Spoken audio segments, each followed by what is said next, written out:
Olá, boa tarde a todos que estão aqui com a gente mais uma vez nessa live da tarde, né? Um horário que a gente sabe sim, que é difícil, porque está todo mundo trabalhando nesse horário, ainda bem, né?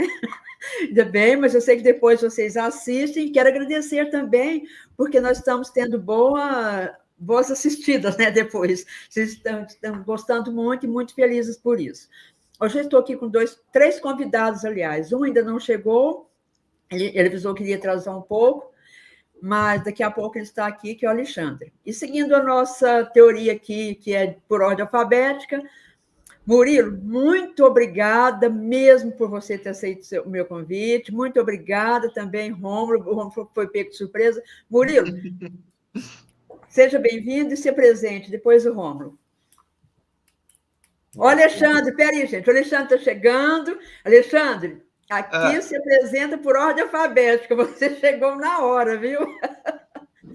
Legal, que bom. Desculpa o atraso. Não, chegou na hora. Pode se apresentar, fala do seu trabalho, o que você faz, depois passa a palavra para o Murilo e em seguida o Rômulo, viu? Tá legal, desculpa o atraso de novo, peço perdão. Eu ainda estou me habituando com essas tecnologias. Mas assim, vamos lá. Eu sou Alexandre Barreto, eu sou engenheiro ambiental, eu tenho uma carreira na área de saneamento básico, eu ainda trabalho na área de saneamento básico, eu estou vinculado à área de saneamento básico. Eu tenho registro no CIGEF, eu faço os trabalhos de georreferenciamento, mas não é minha atividade principal hoje. A parte de licenciamento ambiental faz parte do meu cotidiano, mas dentro da área da metrópole, sabe? Eu posso falar isso que faz parte do meu ritmo de trabalho, do meu cotidiano de vida hoje. Essa parte do CIGEF, da parte da PL 63, da parte da ligação do INCRA com outros órgãos que vão fazer essa fiscalização, é uma coisa que a gente vai precisar conversar. Essa vez eu gostaria de contar um pouco mais da minha história, aqui na área que eu vivo, sendo o proprietário, o poder concedente da utilização de espaços públicos, de organização da proteção ambiental, disso, mas a parte de proprietários eu vou mais ouvir do que falar. Tá bom? Tá bom, seja bem-vindo. Murilo, eu vou passar para você, né?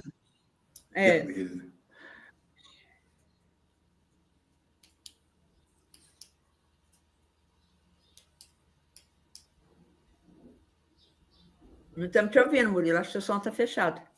Foi mal, tinha fechado aqui. Boa tarde. Boa tarde.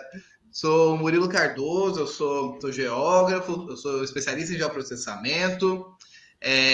Obrigado pelo convite de estar aqui para a gente conversar sobre esse tema que tem aí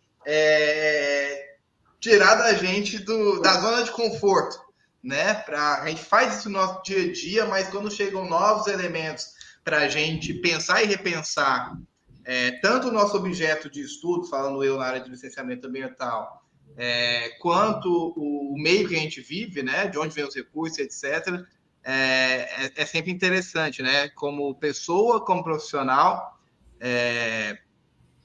veio aí a nova PL com algumas questões que a gente vai discutir aqui, né? Nós temos pessoas, cada um em uma área de atuação aqui para somar muito e para trocar experiências e conversas e percepções sobre essa lei, porque no Brasil tem muito disso, né? A lei, as percepções que essa lei gera e até se a lei vai pegar. Mas já entendi demais. Estava trabalhando até os últimos 5 anos no estado de Goiás, aqui na área de fiscalização, licenciamento na SEMAD, no estado, e agora no começo desse ano, 2025, saí para montar a empresa na área de regularização ambiental em geral. Mas, enfim, fiz a apresentação aqui, meio maluca, falei já de algumas coisas, mas foi mal, vamos lá. Fala aí, Rômulo. Boa tarde. Oi, boa tarde. Eu, diferentemente do Murilo, eu não tenho nada de especialização nessa área ambiental, né? Eu sou engenheiro agrônomo e trabalho aqui no litoral do Rio Grande do Sul, mais com lavoura de arroz, alguma coisa com outras grandes culturas, como soja. E essa questão de licenciamento, ela acabou entrando, né, por necessidade, né? Por exemplo, toda cultura irrigada precisa de licença ambiental, que é considerado uma atividade de altamente poluidora, né? E como nessa região aqui tem muito cultivo de exóticas, tipo eucalipto e pinos, também é considerado uma cultura de alto potencial poluidor, também é necessário licenciamento ambiental na área de silvicultura. Então, como a gente lida, né? O primeiro contato que eu tenho com esses empreendedores é através da lavoura e, consequentemente, né, precisa para fazer todo o encaminhamento, né, de custeio e botar em ordem a papelada do sujeito, não pode fugir da licença ambiental. Infelizmente. Infelizmente é o que dá para dizer até que de vez em quando eu fico refém da licença ambiental para tocar adiante a minha vida. Tá?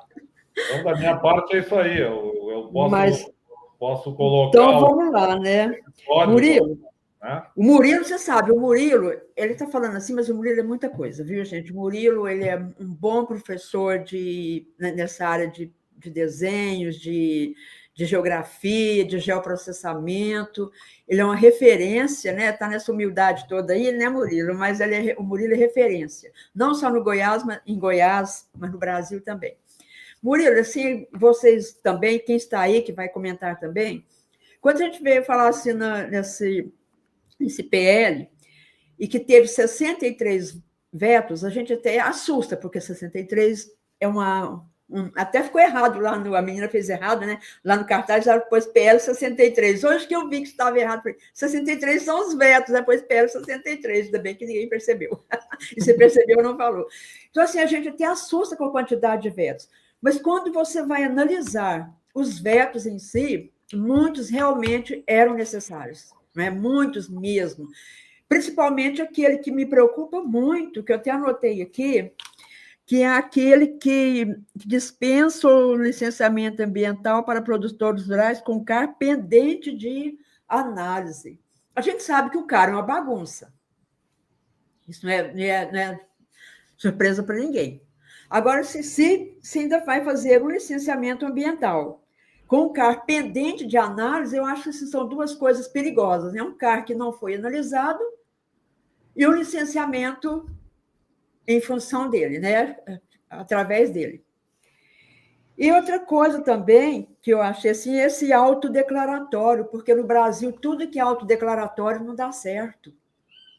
Como que seria um licenciamento ambiental autodeclaratório? O CCIR é autodeclaratório, não dá certo. O CAR é autodeclaratório, não deu certo. O ITR também é autodeclaratório, porque seria o proprietário que poderia fazer. Não que o proprietário não faça. O problema é que o autodeclaratório cai na mão de qualquer um que não sabe nem o que está fazendo. Porque talvez, se fosse o próprio proprietário que estivesse declarando, talvez a bagunça nem seria tanto, porque ele teria mais responsabilidade. Mas o que a gente vê acontecer na prática não é isso. É que tudo que autodeclara vai por água abaixo. Agora, imagina o licenciamento ambiental autodeclaratório. O que vocês acham disso, desses vetos? E vamos aí, depois. Mas aí, Murilo, você já aproveita o gancho e já fala para a gente assim, quais foram as mudanças essenciais, assim, as mais importantes no licenciamento nesse PL. Aqui em Goiás, vamos lá, primeiro, a gente está falando muito em PL, né? A PL 2159 de 2021, porque a luz da discussão veio enquanto ainda era PL. Mas desde a última sexta já virou lei, sancionada com vetos, que é a Lei 15.190. Né? Então, agora, essa lei com 63 votos, 15.190 de 2025. Assim, eu partilho muito da visão que o Rômulo esboçou aí, né? Eu percebo que as leis ambientais, de fato, elas precisam de uma revisão, tá? Assim, travam muitas coisas que são desnecessárias e fazem vistas grossas, às vezes, para outros. Aqui em Goiás, por exemplo, a agricultura irrigada não precisa de licença. Pecuária não precisa de licença desde 2020, tá? Agricultura irrigada, então aqui já tem esse regime. Já é algo que precisa de outorga, tá? Mas não precisa de licença. Então já tem isso. Agora, em Minas Gerais, a lei estadual, também algumas atividades de agricultura estão isentas de licença, né? Precisa do registro, mas não precisa de licença. Então, tem questões que essa lei traz à discussão que eu acho que elas são bastante pertinentes. Contudo, né, onde houve mais aí, questões polêmicas no autodeclaratório para atividades de médio e alto potencial poluidor, de fato, a gente tem aqui, eu estive em contato com muitos dados que corroboram para isso que a Margarete falou no início. A gente embargou aí no estado de Goiás todas as áreas que teve alertas do mapiomas em 2023 e 2024, consequentemente gerando embargo. Eu vou falar para vocês que desses embargos, que é uma sanção para parar toda a atividade ali, mais de 50% não eram cumpridos. Em relação às condicionantes, quando é aprovada uma licença, aquela pessoa que teve uma licença aprovada, ela tem condicionantes para manter aquela licença, para cumprir para que aquela licença de fato continue ativa. Essas condicionantes também, muitas vezes, na sua totalidade ou parcialmente, não são cumpridas. A gente tem uma gerência de pós-licença aqui no estado de Goiás para cuidar de tudo isso. Então, eu vou até puxar aqui, acho que é a LAC, né? Que é a Lei de Adesão e Compromisso, né? Eu acho que foi um veto, apesar de tudo, né? Desse disclaimer que eu fiz, da necessidade de uma revisão, foi um veto assertivo, né? Por parte do nosso Executivo Federal, uma vez que entregar na mão uma análise a posteriori de uma atividade de médio e alto potencial poluidor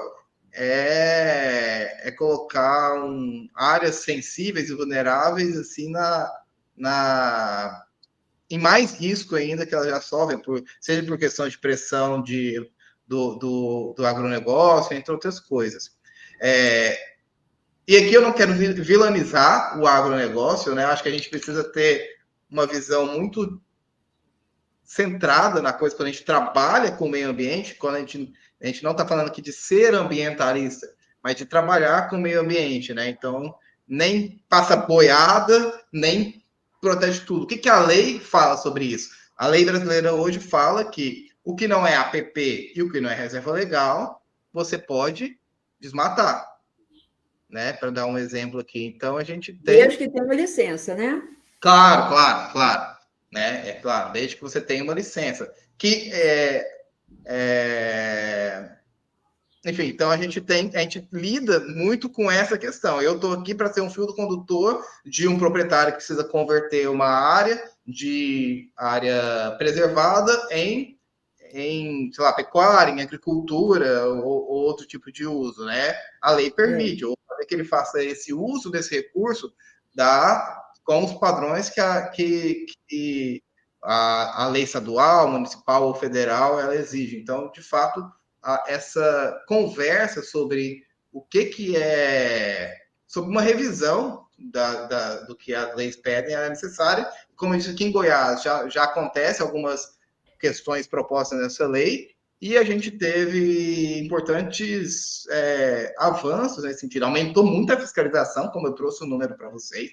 A gente aumentou o número de fiscalização aqui de áreas desmatadas sem licença para mais de 1000%. Então, assim, não tirou licença, vai ser multado. E aqui em Goiás, a gente ainda tem a lei de compensação do dano mais rígida do país, né? Que é até 3-1. Então, os caras, às vezes, dependendo da área que o cara desmatou, se ele desmatou 1 hectare, ele tem que pagar 3. Se ele desmatou 100, ele tem que pagar 300. Então, é caro. É o estado mais caro no Brasil. E ainda embarga, né? Sem falar que embarga, E ainda embarga. E o cara não consegue escoar a produção, o cara não consegue acessar crédito, né? Então, está cada vez aí mais cerceado para que a propriedade ande legalmente regularizada. Só mais um dado, antes de eu passar a palavra, né? De forma alguma quero aqui colocar como vilão o produtor rural. Aqui no estado de Goiás mesmo, no último ano, apenas 1% das propriedades tiveram passivo referente a desmatamento, e desse 1%, metade era reincidente. Então, só 0,5% eram propriedades com novas expressões, e outros já tinham essa prática. Então, assim, de 220 mil propriedades rurais no centro de Goiás, 1% que está desmatando mesmo, e desses 1%, 1,4%, tá? Estou arredondando, mas 1,4%, e metade é reincidente. Então, a gente não está falando aqui de um grande volume de propriedades desmatando, né? Então, em outras palavras, aqui em Goiás anda bem a fiscalização, porque teve uma época que não tinha, né, mão de obra, nem nada, né? Mas, inclusive, você falou desse LAC, né? Essa licença, ela ficou, então, pela lei, quando é baixo impacto, não precisa de tirar a licença, né? É o LAC. É o LAC. Mas o que seria dá um exemplo para a gente, assim, o que seria baixo impacto, assim? Então, pecuária pode ser, né, considerado um baixo impacto, mas isso acaba que um estado vai considerar que não, e o estado pode ter uma lei mais preservacionista do que o ente federativo. Mas, em geral, o que a gente chama de atividade de baixo impacto, deixa eu dar um exemplo além da pecuária que é um pouco ambíguo. Sei lá, um cabeleireiro precisa de licença.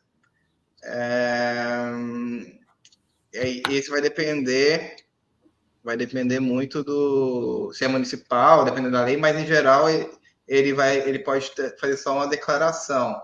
É uma oficina, um lava-jato, esse tipo de atividade, né? Aqui no estado de Goiás, a secretária acabou enfim, passando essa lei, colocando os pivôs centrais, essa lei que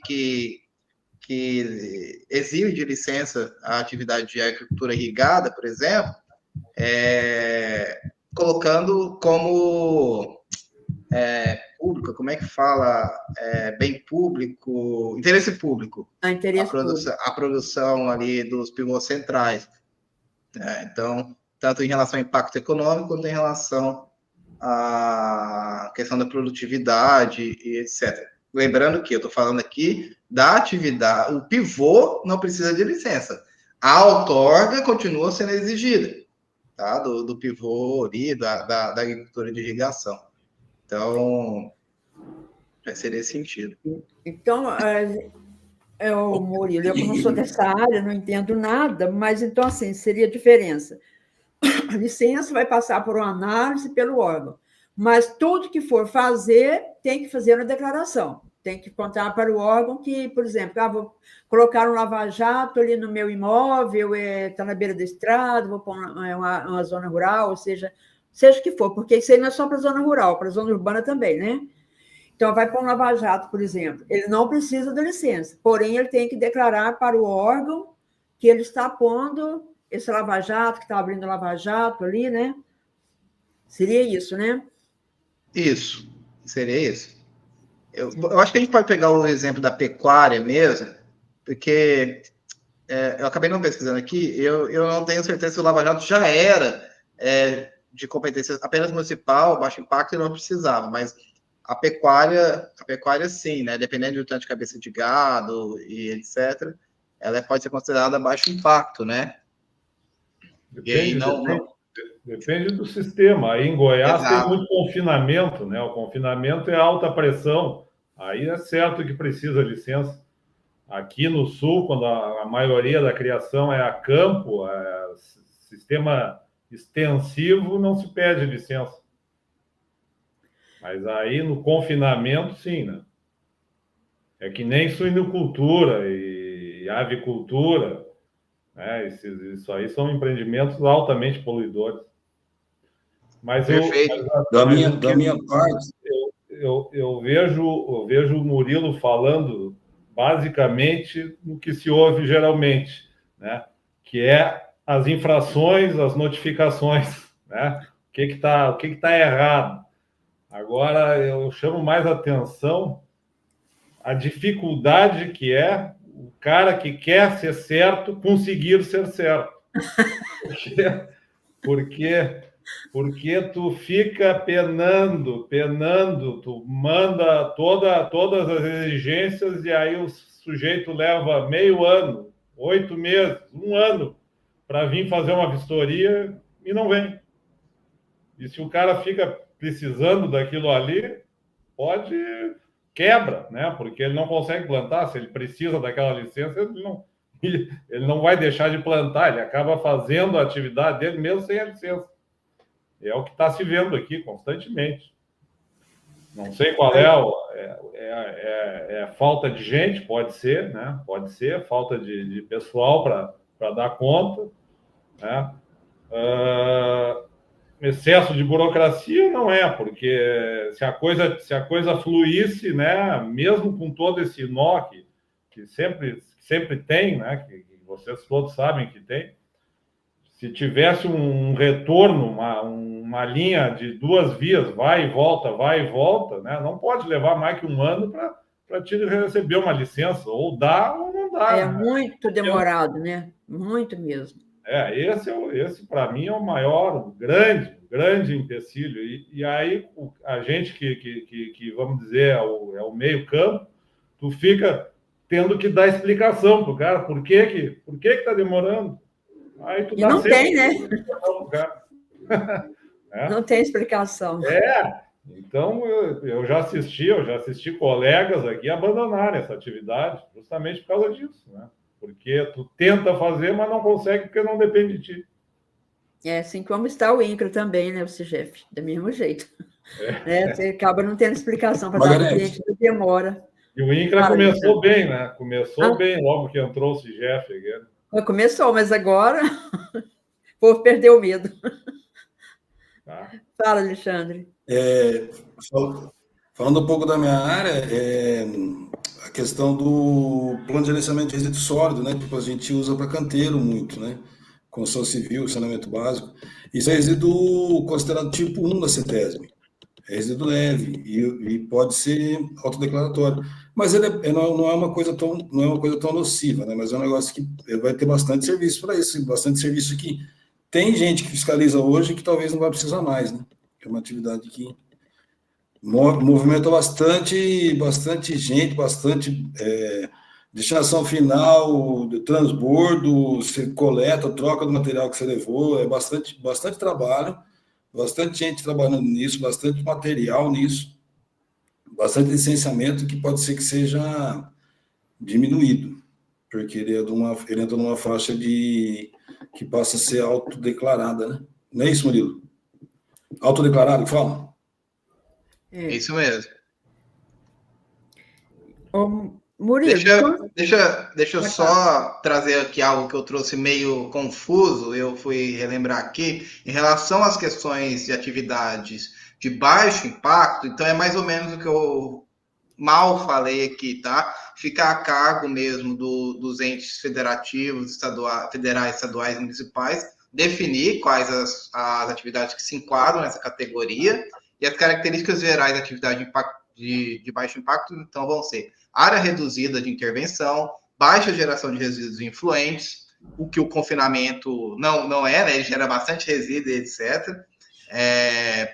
Pouca ou nenhuma emissão atmosférica relevante, risco mínimo aos recursos hídricos e biodiversidade, operação simples com tecnologia consolidada e impactos previsíveis. Então, tem isso aqui que baliza o que são as atividades de baixo impacto, e as leis estaduais, municipais vão definir quais atividades se enquadram nessa categoria. E para o produtor rural, como sempre, o CAR vai influenciar, porque ele vai ter que ser analisado. Em alguns casos, né, Murilo? Pelo que eu entendi, Alguns casos vai ter que estar analisado, mas outros não, né? Por exemplo, baixo impacto não precisa da análise, né? Agora, tem estados que a análise vai bem, mas tem estados que a gente sabe que é totalmente parado. Aí vai dar uma prejudicada no produtor rural, né? Como sempre, o coitado do produtor, em algum caso, ele é prejudicado, né? Mas, profissionalmente falando, Murilo, até gostei muito lá da sua publicação no Instagram, você falou assim que isso porque as pessoas acham, no caso do Alexandre, por exemplo, que ele falou, eu acho que pode ter uma certa dispensa de funcionário, né, Alexandre? Porque muitos não... Ou mesmo que sejam os que vão fiscalizar, né? Porque vai diminuir a fiscalização, então, é claro, consequentemente, vai diminuindo o número de fiscais. Mas, no caso de... Essa maioria do serviço é feito por engenheiro agrônomo, engenheiro ambiental. São os dois, né, que fazem, né, esse tipo de licenciamento, não é? Qual licenciamento? Para canteiro? Qualquer licenciamento ambiental. Oi, pode falar. Plano de gerenciamento de resíduos sólidos e engenheiro ambiental. Ambiental, né? Murilo quer contribuir, Rômulo, isso. Esse de canteiro, né? Esse de armazenamento de canteiros, armazenamento e transporte. Ah, tá. Deixa eu ver, Rômulo ia completar? Não, eu digo, resíduo sólido, eu acho que só pode ser ambiental, né? Na minha concepção, sim, né? Não vai ser biólogo nem agrônomo para trabalhar nessa área. Mas não diminui. Mas em geral, aí é uma gama de profissionais que podem fazer licenciamento, tá? O agrônomo, eu acho que eu falo que assim, eu procuro agrônomos para contratar, porque ele é um canivete suíço, que ele vai me ajudar a fazer barragem, outorga, supressão, né? Ele consegue assinar isso tudo. Mas então, engenheiro civil, algumas questões, o ambiental, florestal, biólogo, o ecólogo, o geógrafo, o geólogo, então existem muitos. O analista em geoprocessamento, o técnico em geoprocessamento também tem questões que ele consegue assinar, como, por exemplo, um laudo de vegetação por imagem de satélite. Ele consegue assinar isso, né? Dependendo do CREA dele, então tem uma gama de profissionais aí que podem fazer licenciamento ambiental, a depender, claro, né, da especificidade do licenciamento. Haja visto o exemplo que foi dado aí pelo Alexandre, ratificado pelo Rômulo, do plano de gerenciamento de resíduos, que aí tem que ser um engenheiro ambiental. É bom, né? Porque assim, sempre tem essa preocupação, vai diminuir, mas não diminui, gente, o trabalho. Ele não tem como, assim, claro que tem empresas que às vezes dispensa, mas, no geral, os imóveis estão aumentando tanto e a necessidade de regularização, esse mês mesmo, de uns 20 dias para cá, 3 alunos que estavam com problema, que foram procurados por produtores, né, por proprietários, por desmatamento ilegal. Aí, quando eles falam, mas como descobriram? Será que eles não sabem que tem uma imagem que é mais potente do que tudo, né? A imagem conta, não precisa de... É como a prefeitura. Você faz um puxadinho de meio metro, a prefeitura já manda o IPTU, porque ela... Não sei se o drone dela é 24 horas, como que é, mas... Aqui mesmo, eu fiz um banheirinho pequeno mesmo, para atender meu escritório aqui. Não foi um mês, já estava chegando IPTU aqui para pagar, aumentou R$50 de IPTU, né? Os caras nem ficou pronta a assim, agora imagina imóvel rural, né? E é muita coisa, por exemplo, tem leis que vão dar proteção para fogo, né? Se tem tantos metros, o fogo atingir ou não atingir, só que, infelizmente, as pessoas não seguem a lei, né? E é isso que trava. Por exemplo, o cara é travado nas análises, tudo bem. Mas se não tivesse análise, qual seria a situação do CAR do Brasil? Com tudo que a gente vê. Não precisa de ser especialista em CAR. Para você acessar o CAR de qualquer estado do Brasil, você vê a baderna que é. Não precisa ser especialista. Agora, imagina, você fala assim, vai fazer um licenciamento, tá, tudo bem, autodeclaratório. Nossa Senhora, eu tenho até medo dessa palavra autodeclaratório, porque aí qualquer um começa a fazer. É claro, vai querer cobrar para tirar a licença, aí qualquer um faz, e aí que está o problema, aí que está o perigo. O que não é declaratório já anda inseguro, como é o caso do CGF, né? Não é o declaratório, tem que ter uma medida, e só está tendo todo dia cancelamentos e sobreposições, né? Não está tendo segurança mais. Imagina se falar uma coisa dessa autodeclaratório. Eu acho que muito item desse 63 realmente teria que ser vetado mesmo. Não teria como continuar. Margarete, né? Só um parênteses, essa questão do autodeclaratório é gozada, né? Porque no caso do uso capião, indo para a tua área, né? Se tu pedir um uso capião, nem que seja extrajudicial, né? Tu não faz sozinho, tu tem que ter a assinatura de um advogado, né? Justamente. Né? Então, esse autodeclaratório para o licenciamento, tudo bem, pode ser autodeclaratório, mas bota a assinatura de um engenheiro, de um agrônomo. Justamente. Aí, para ele assinar, ele tem que ser um canetinha de ouro, né? Que todas as áreas têm um canetinha de ouro, né? Coisa, né? Não vai ser... Ninguém vai assinar uma coisa sem ver. Justamente. Aí só aqueles que são mesmo chegados a passar o cheque em branco, né? Porque você assinar uma coisa assim, você está assinando um cheque em branco. E acontece muito na minha área, pessoa. Aí são outros 500, né? Aí justamente, tem a mas só que a maioria é honesta, né? Assim, a maioria dos profissionais não são os ditos canetinha de ouro, ainda bem, né? Mas no CGF mesmo, quantos tem que faz o certificado digital e passa para outro certificar, e aquilo vai crescendo e vira a bagunça que está, né? Vamos ver lá. Deixa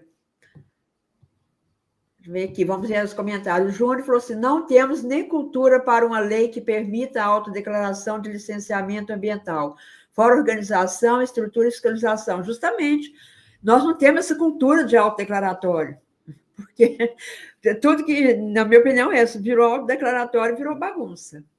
Talvez o mal do CAR foi justamente essa palavra, né? Autodeclaratório. Talvez a metade teria reduzido das bagunças, né?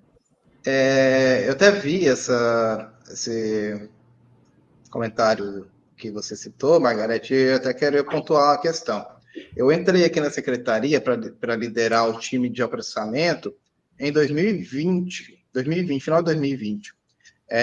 Tinha 4 fiscais comigo. O que a gente fez? Começamos a implementar o monitoramento e fiscalização remota. Então, toda a fiscalização remota de pastagem, de agricultura, com imagem de satélite de alta resolução, né, gratuitas, um Sentinel de 10 metros, um Ciber de 2,5 metros, a gente consegue, o Planet, quando se tem acesso, a gente consegue monitorar, né? Então, aqui no estado do Goiás hoje, tanto esse monitoramento quanto a fiscalização de conversão do solo, ela é toda feita remotamente.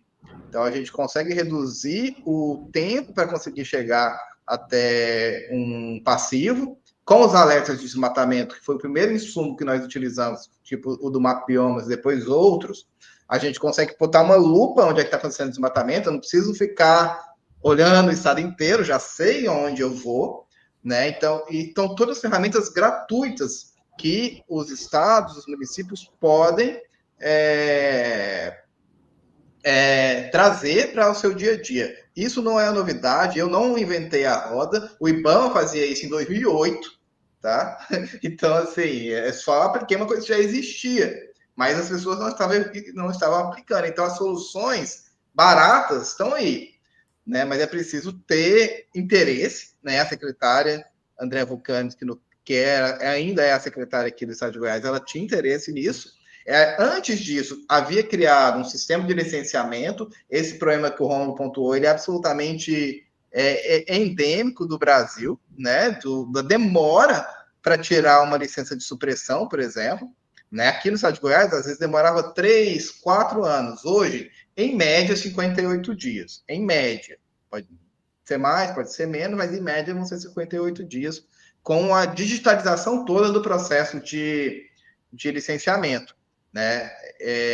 Não se extinguiu critérios, só em vez de o cara chegar com um calhamaço de papel lá, com estudo para ser analisado. Hoje é feito tudo com PDF, com vetor, com geolocalização, etc, etc. Então, o monitoramento em si, de muitas atividades, consegue ser feito remoto, não precisa de pessoal. Agora, em termos de cultura, é um pouco... É isso mesmo, né? Infelizmente, a gente tem essa cultura. Não temos essa cultura de autodeclaratório e eu creio que tão cedo não vamos ter. Mas, assim, essa lei, a lei mesmo do Código Florestal do Brasil, ele é um dos melhores que tem no mundo, né? Ele é bem... Se fosse para seguir mesmo, para levar ao pé da letra, ele restringe muito mesmo, realmente, né? Esses impactos que tem. Mas, infelizmente, a gente sabe que brasileiro, ele tem medo de multas, né? Porque eles não acreditam que vai ter uma fiscalização, não acreditam que essa área desmatada que vai acontecer alguma coisa, até que vem a multa. Aí vem a multa e o embargo, né? Talvez o embargo, conforme o que ele esteja fazendo, é até pior do que a multa, né?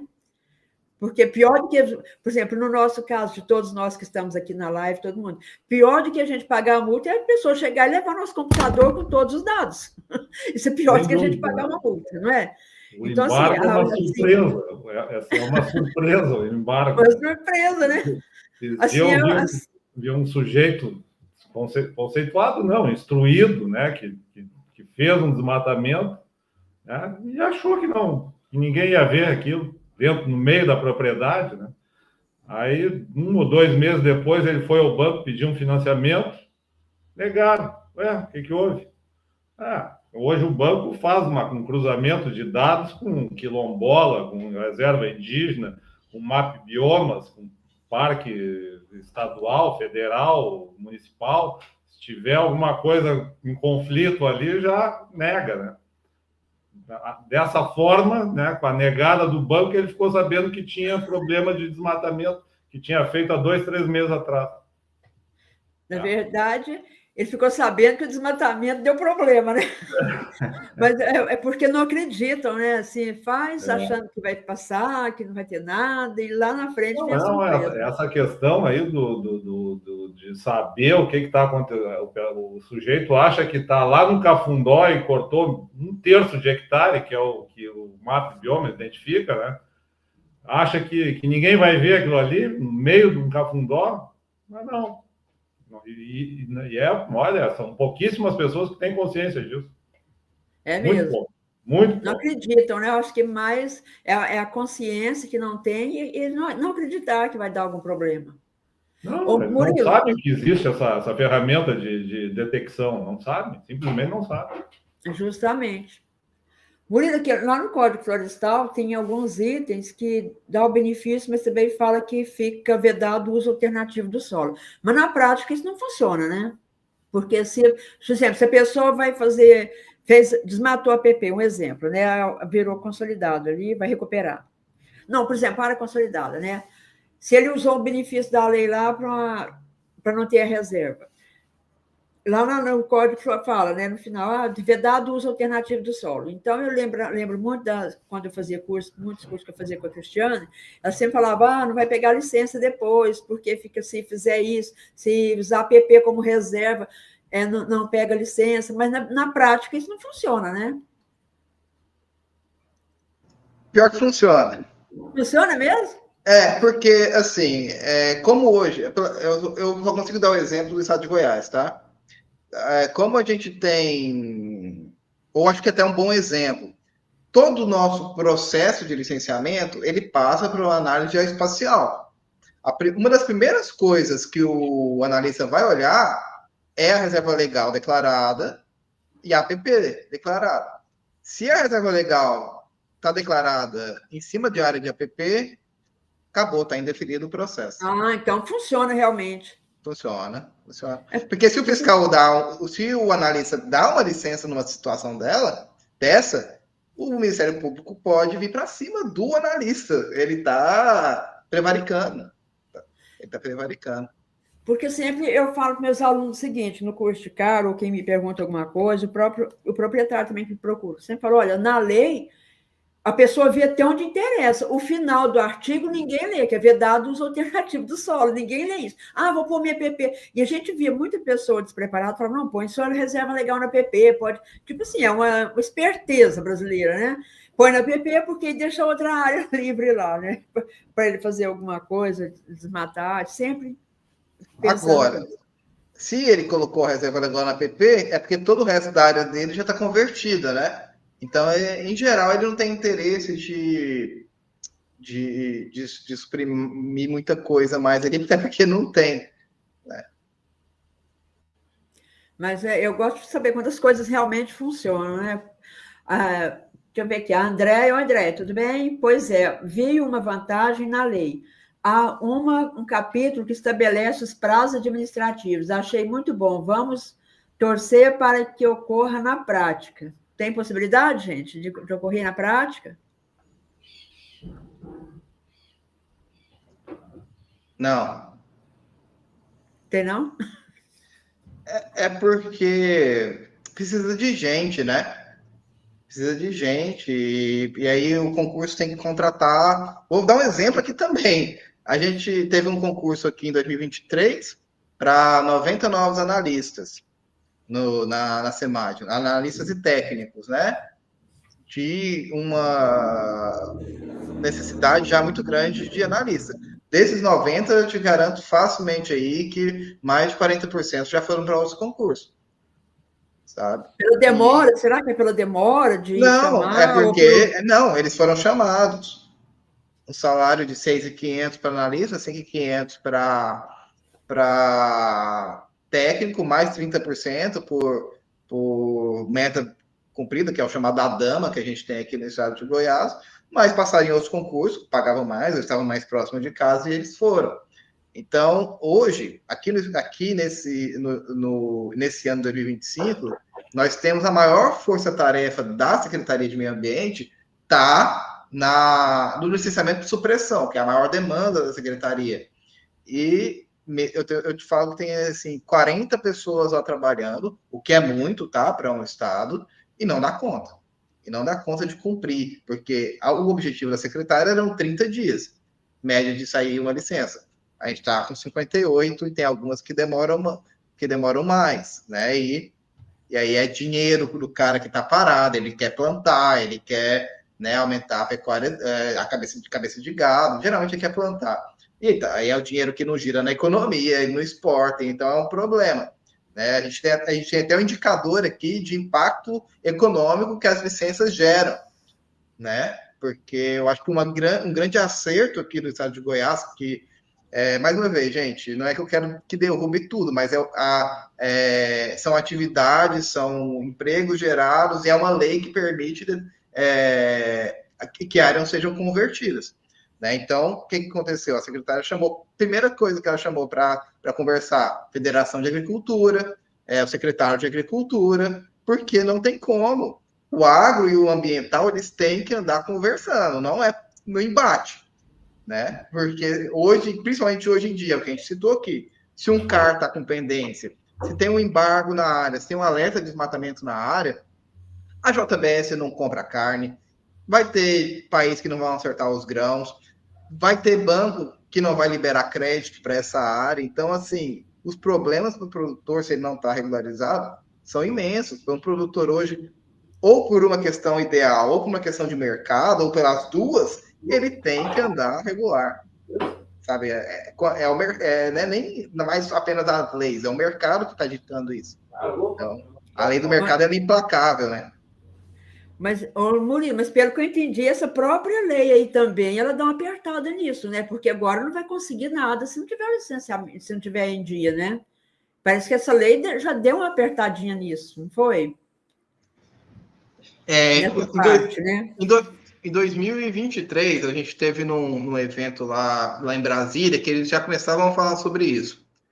O André Lima, que é o secretário de fiscalização do MMA, a ministra Marina, já falavam de utilizar o CAR como um instrumento para negativar propriedades, e aí eles evoluíram para a questão do licenciamento, né? Porque o plano do governo federal é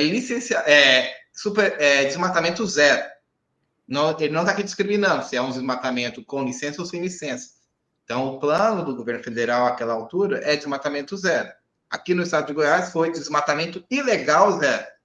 Existe um ponto bastante... uma palavra só, mas que muda tudo. Né? Então, existe um direcionamento de agenda, e aqui eu não estou fazendo juízo, né? São agendas, e é assim que o jogo funciona, para vetar, para dificultar todo e qualquer desmatamento, até então, né? Agora que a gente tem uma nova lei, sem modificar uma lei federal que diz que você pode, com licença, suprimir tudo que não é APP, reserva legal, área restrita da sua propriedade. Então, a gente cria aqui o quê? O famoso ornitorrinco, uma coisa esquizofrênica. Não vou falar, coitado do ornitorrinco, que é esquizofrênico. Mas uma coisa é a esquizofrenia do Estado brasileiro, né? Em termos de lei, né? É absurdo.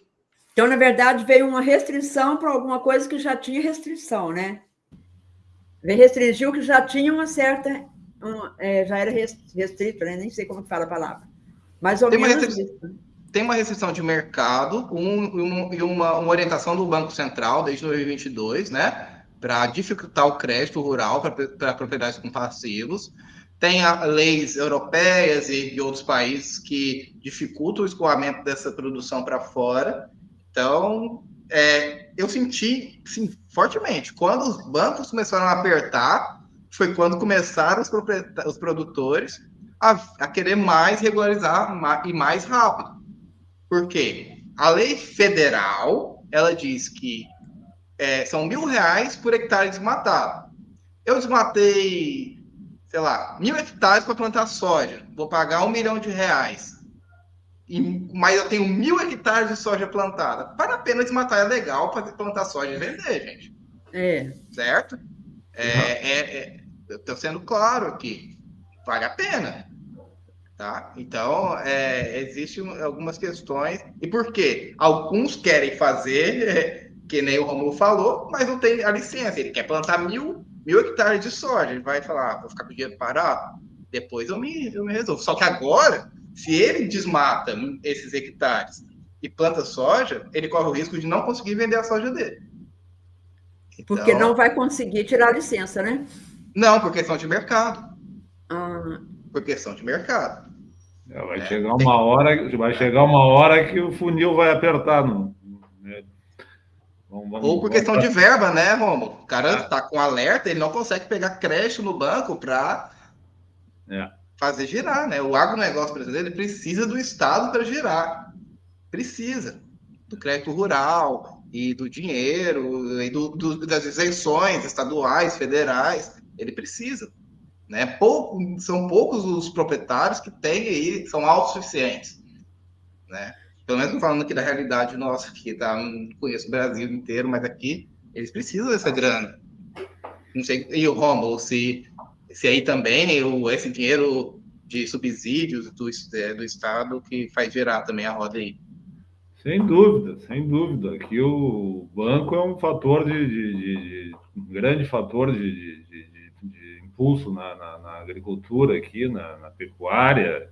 O pessoal precisa do banco. E que nem eu te falei antes, de um ano ou dois para cá, o funil a malha ficou bem fininha, né? Em função de toda essa implementação desses cruzamentos de informações aí, se tu tiver um centímetro fora do teu enquadramento, né, tu já tá fora do crédito.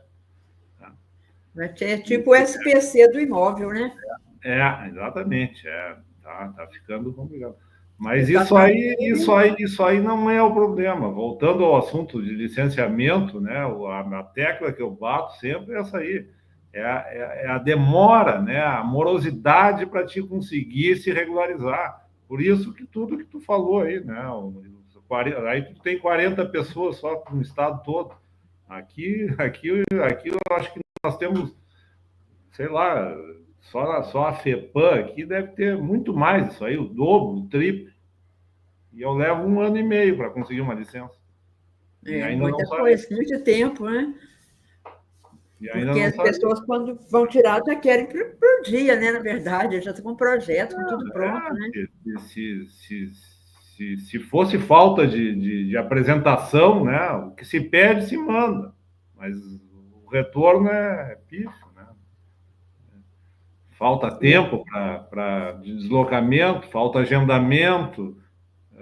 Sempre tem uma falta gente para cobrir, sei lá. Por isso que eu vejo um monte de gente desistindo disso.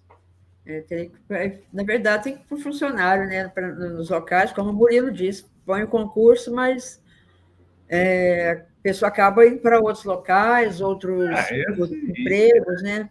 Tem que... Voltando é que nem tudo. Eu agora vou fazer vários lançamentos no CIGEP, quero só ver o que vai acontecer agora. Nem tu estava dizendo ali, Margarete, antes, que tá ficando descongestionado, complicado isso aí também. Muito mesmo. É difícil tu ver alguma coisa, né, que facilite, né? Sempre começa bem e vai enferrujando. Principalmente pela falta de funcionário, né? Você vê o CAR mesmo, gente.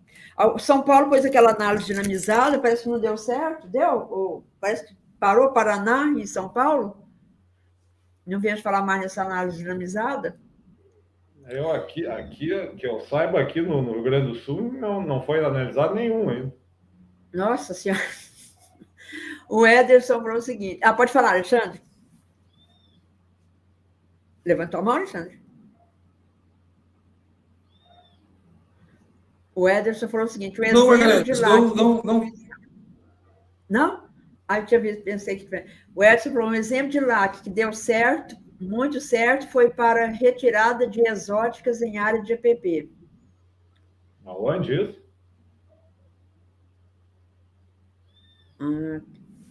Pelo menos alguma coisa dá certo, hein? O Rafael falou que engenheiro florestal faz também licenciamento, naquele momento que a gente estava falando, né? E aqui no PGRS, aqui no Sul, o engenheiro ambiental, sanitarista, arquiteto e civil podem fazer. O da Terra falou que geógrafo pode, dependendo da formação.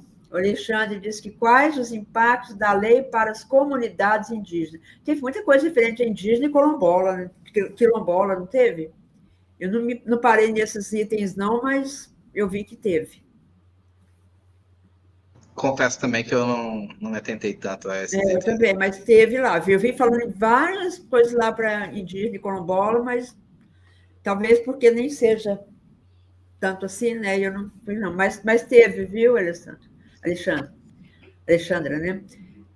Quais os setores econômicos serão mais impactados pela nova lei? Boa pergunta.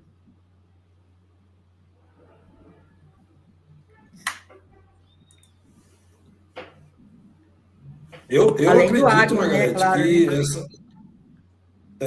eu creio que essa lei, ela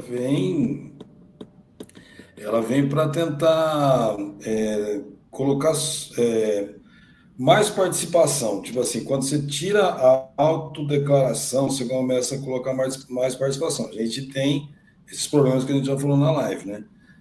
Que é essa questão da força do braço do Estado, né, para poder fazer isso.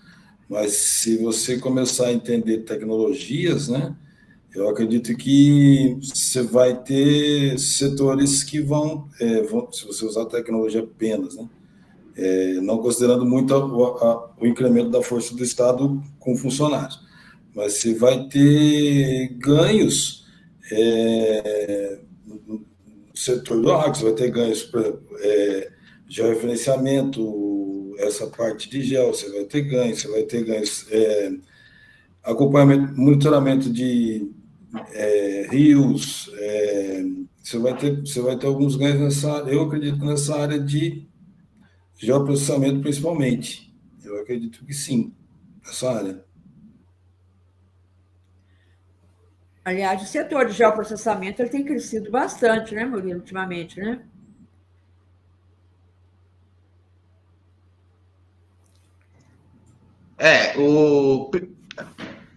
Principalmente por essas coisas que a gente já pontuou aqui, né? Vou falar no âmbito federal, os alertas de mapiomas, a necessidade de um carro regularizado para acessar creche, tudo, movimenta esses setores que, né, que eram, principalmente do CAR, né, a gente fala do CAR de 2012, né, que parecia que era um boom que fazia assim, e ele faz assim, né? É um problema que não se resolve. É um negócio que. E cada vez, e o que é mais curioso, para dizer uma palavra educada, é que cada vez se coloca mais atribuições que travam o produtor relacionadas ao CAR. E o CAR é falido, é natimorto. É mesmo, natimorto. Né? Assim, a questão do georreferenciamento, a obrigação do georreferenciamento, ela é maravilhosa. O CAR, em termos de dados, né? Se parasse por aí, em termos de gerar dados para se conhecer o país, ok, beleza, a gente não precisa de uma precisão, a gente tem uma estimativa de dados, quantas propriedades, de áreas preservadas, consolidadas e etc., declaradas. Mas a partir do momento que isso vira um instrumento, e eu falo aqui, porque eu usei muito o CAR, todo mundo que a gente autuou remotamente foi com base no CAR.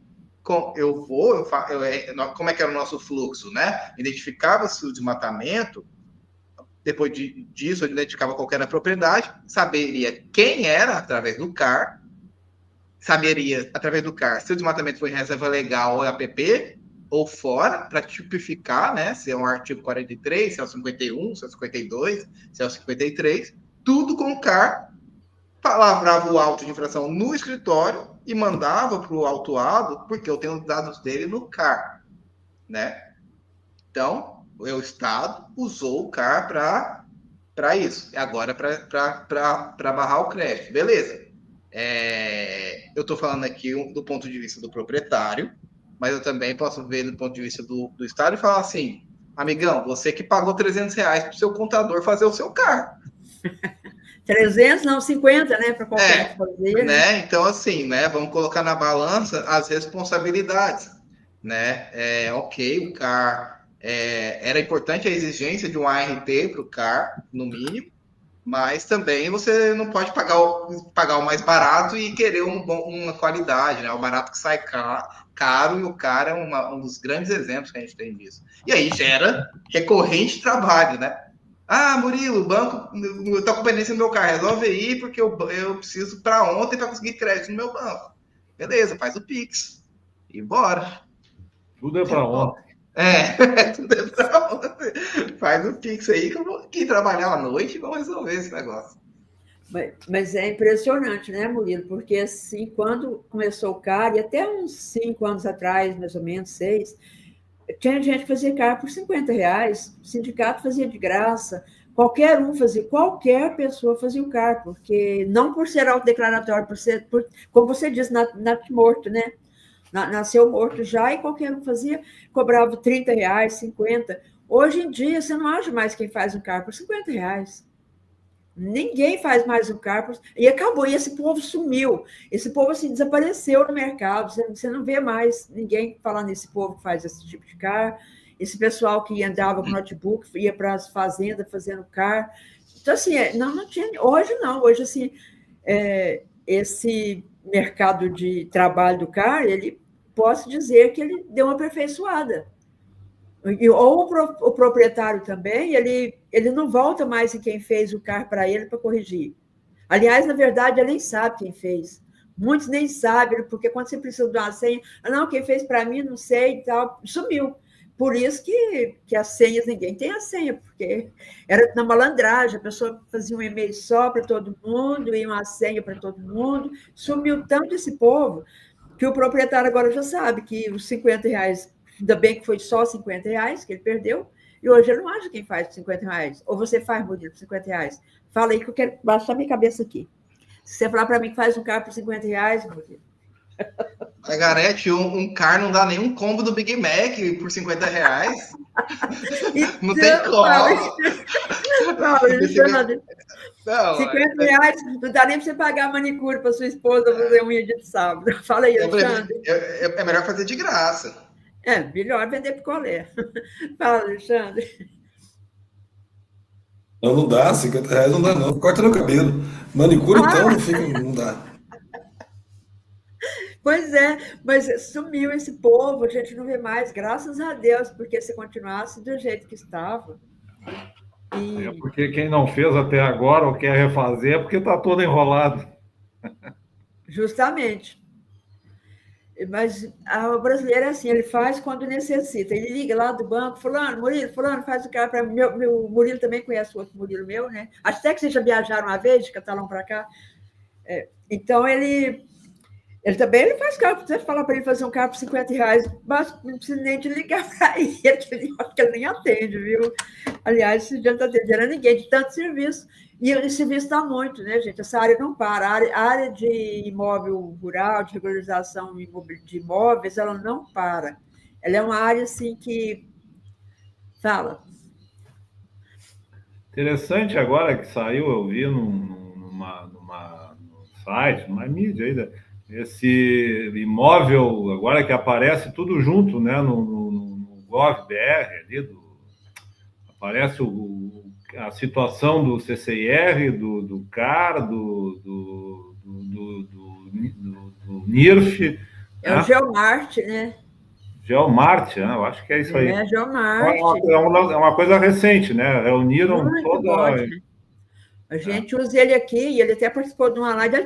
Ele sempre está nas lives, eu nem sei se ele deve estar por aí. O Fábio sempre está na nossa live, ele estava aí, eu chamei ele para a live, aí falei, dar desconto aí para quem adquiriu o Geomart. E ele fez lá um cupom de GEL 10, e está valendo ainda. Aí depois venceu, eu estava dando curso CIR, falei, Fábio, volta o desconto de 10%. Aí eu falei, não tira mais, não. Então, o Geomart é muito bom. Ele pega a matrícula aí de quem fez o CAR. Inclusive, quem está na live aí que for adquirir é 10, GEL 10, tá? GEL minúsculo 10, o cupom para desconto de 10%. E outra coisa também, assim, que eu queria falar sobre isso, que, ó, dispensa do licenciamento ambiental para produtores rurais com CAR pendente de análise, porque esse está nos 63, eu falei no início, né? Então, Murilo e vocês, o que vocês acham? Um estado aí que nem iniciou a análise ainda?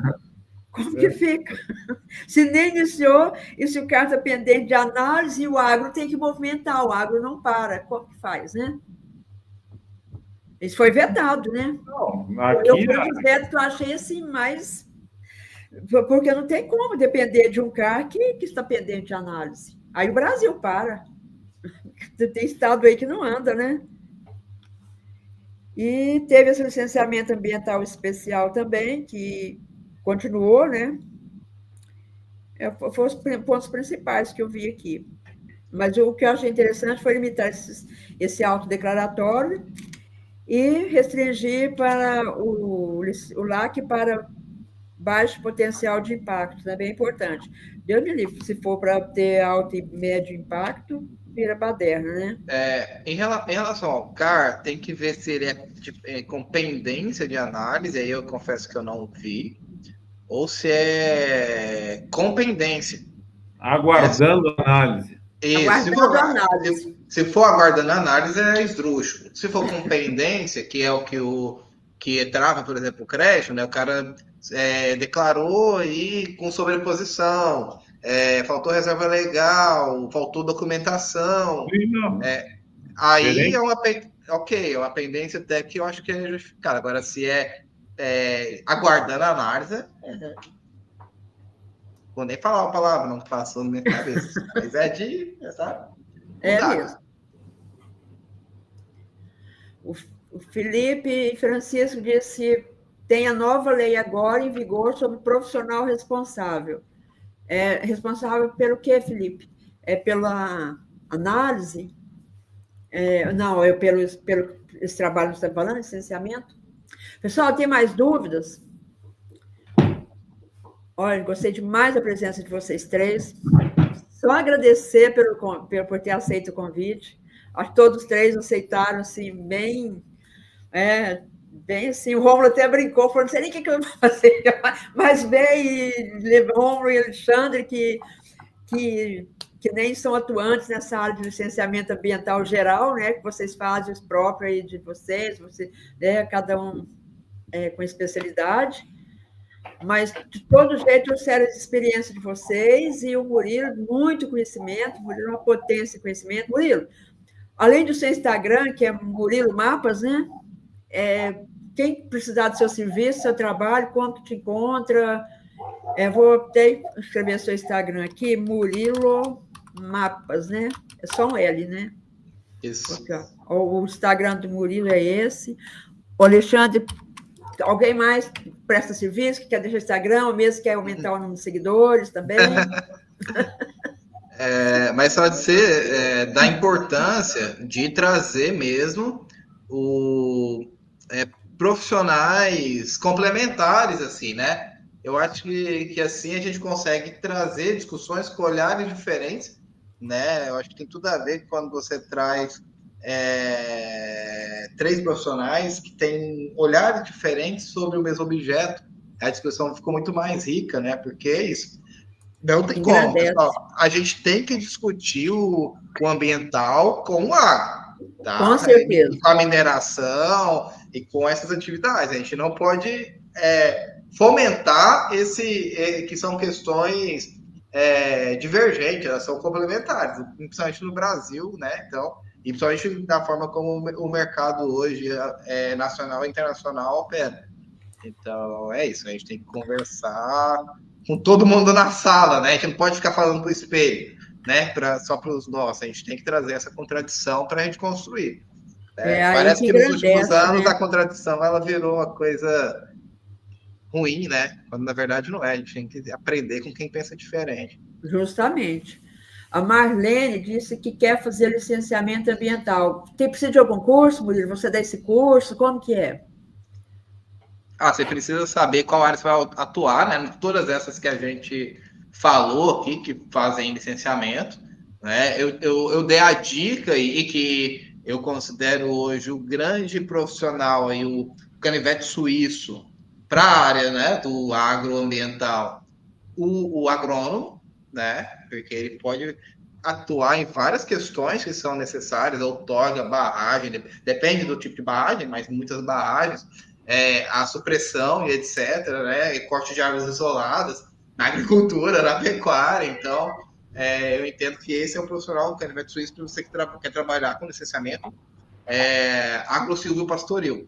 Né? Não é um curso fácil, nenhum né? Das engenharias, nenhum mas é o que eu recomendaria aí. Mas biologia, geografia, engenharia ambiental, engenharia florestal, todos vão ter aí. Eu sou geógrafo, né? Sempre. Então, o que eu não assino, trago parceiro para fazer junto. Então, o meio ambiental em si, ele é muito disso, é de parceria. Tá? Muito. Então, inclusive, tem que ter parceria até com o agrimensor, né? Às vezes precisa de um mapa, uma coisa. É fundamental. Tipo, memorial, fundamental. Né? Sempre precisa de um gel.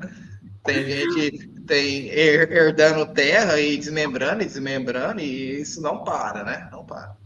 Justamente. Não para. O agro não para, a profissão nossa não para, não tem como. João Batista, obrigado a todos, palestrantes. A Andréia sugeriu que, deu os parabéns, sugeriu conversas futuras que acompanhem a aplicação da lei e a regulamentação dos municípios. Estão aí convidados novamente os três para no futuro a gente vir discutir o que deu essa lei. O Alexandre falou que muitas mudanças, muitas informações, e ter esse encontro com profissionais altamente qualificados, explicando, fica tudo mais fácil de entender e compreender o que está acontecendo, justamente. Alexandre, o objetivo é justamente esse. Estão convidados para voltarem, gente, viu? Quando quiser, Margarete, a gente fez essa live, uma live bem tranquila, um bate-papo. Na verdade, são bate-papos, né? Que eu, por exemplo, aprendi muito hoje, porque não é minha área, eu não trabalho com licenciamento ambiental, mas aprendi bastante mesmo. A Alexandra está agradecendo por esse encontro. Obrigada a todos os convidados. Ótima live. Até a próxima semana, que nós teremos aqui um assunto diferente. Na próxima semana, nós estaremos com um proprietário de imóvel rural e uma agrimensora, um agrimensor que trabalha. Nós vamos ver quem procura, como que o produtor rural procura o profissional e como que o profissional aborda o produtor rural. Vai ser muito bom, muito interessante, viu? O Pedro que está no Tocantins, abraço todo mundo. Esse erro está feio aqui, esse erro está feio em todo lugar. Pela ordem, Alexandre, pode fazer a sua despedida. Murilo e Rômulo, pela ordem alfabética. Vai aí, Alexandre. Foi muito legal, foram momentos muito bacanas. Aí a gente experiências, a gente está vendo, como você disse, né, Margarete? A gente está cada um meio que no seu canto, inclusive geograficamente, né? O Rômulo está mais ao sul, eu estou mais ao centro do país, um pouquinho mais ao norte que eu. Foi muito legal a gente conversar sobre tudo isso, muita dúvida, né? Eu vi que a gente até falou sobre comunidade indígena, aí, muita dúvida, né? Muita coisa, né? Uma mudança muito fértil, né? A gente deixou de... a gente talvez poderíamos ter falado um pouco mais sobre a questão dos vetos presidenciais, né? A questão dos vetos executivos, que faz a tendência de que a gente projete uma uniformização nos serviços, né? E aí vai ter muita conversa mesmo, vai ter muito assunto, vai ser muito legal.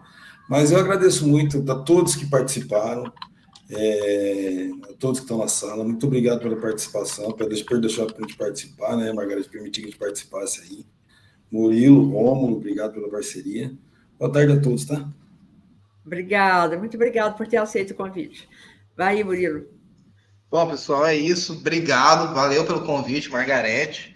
Valeu aí, Alexandre e Rômulo, pela troca, né? Acho que a gente somou e trouxe uma discussão que era o cerne, né, do que a gente veio fazer aqui. Eu acho que a gente sai com muito mais perguntas do que respostas, e o que eu acho excelente, né? É isso, né? A minha terapeuta fala, Murilo, eu converso com você para você encontrar as perguntas certas, porque a resposta é difícil a gente ter, uma resposta exata para tudo. Né? Apesar de, claro, na vida profissional não é exatamente assim, né? Da minha terapeuta mas é importante fazer a pergunta certa ou questionar as coisas, e aí a gente trouxe essa elucidação. Então, obrigado. Quem quiser aí continuar essa conversa, tirar dúvida, @Murilo Mapas, todos os meus contatos já estão por ali. Obrigado, valeu. Muito obrigada, Murilo, muito mesmo, por ter aceito o convite, viu? Trouxe muito conhecimento aqui para todos nós. Rômulo.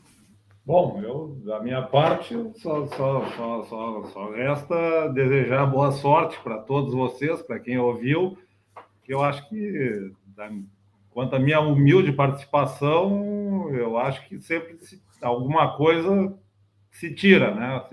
Se serve para dirimir alguma dúvida, ou então criar alguma ideia, né? Então, tocar a vida, é isso aí.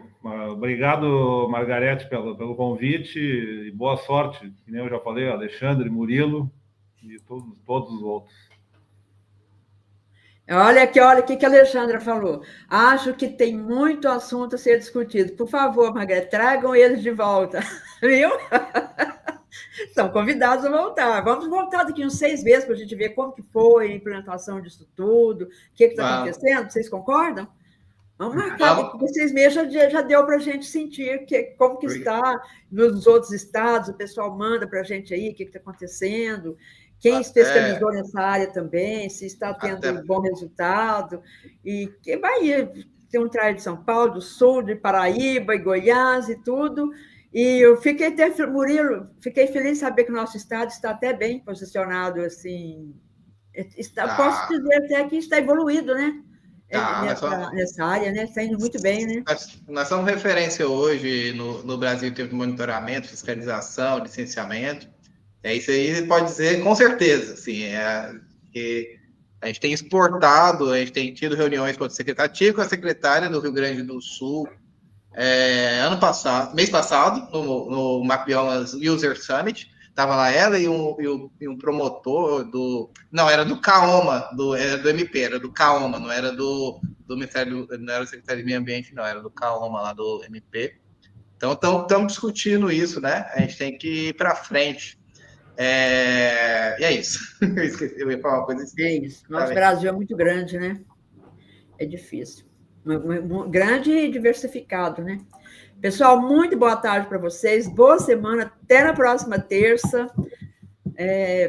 Divulguem aí nossa live. Vai estar no YouTube. Depois eu mando amanhã, sempre no mesmo dia, ou amanhã eu mando o link para vocês. Passa para as outras pessoas também. Muito obrigada, Murilo, Alexandre. Beijão para todos vocês e todos que estavam aqui com a gente. Muito obrigada a todos. E até a próxima terça-feira, pessoal. Até logo.